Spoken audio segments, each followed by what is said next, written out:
4টে কাঁচা লঙ্কা দিয়েছি আর 1 চামচ লঙ্কা গুঁড়ো দিয়েছি।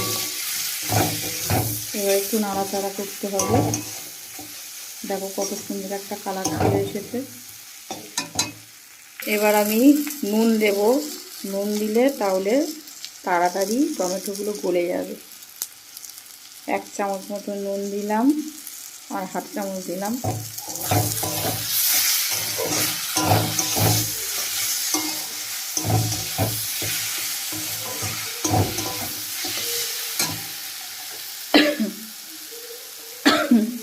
কালার হওয়ার জন্য কাশ্মীরি লঙ্কার গুঁড়ো দিলাম।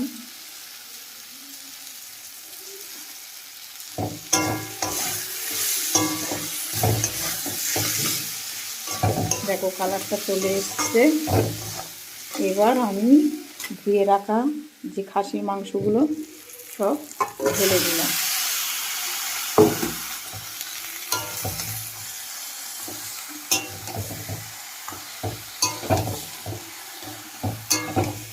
সব আমি কড়াতে কষিয়ে নেব। এবার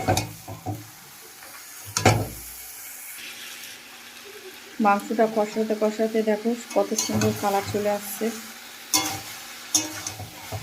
আর একটু কষাবো, তারপরে প্রেসারে দেবো। প্রেসারে না দিলে আরও অনেক সময় লাগবে, সেই জন্য তাড়াতাড়ি হওয়ার জন্য প্রেসারে দেব। মাংস থেকে আমার তেল ছেড়ে দিয়েছে দেখো বন্ধুরা। এবার আমি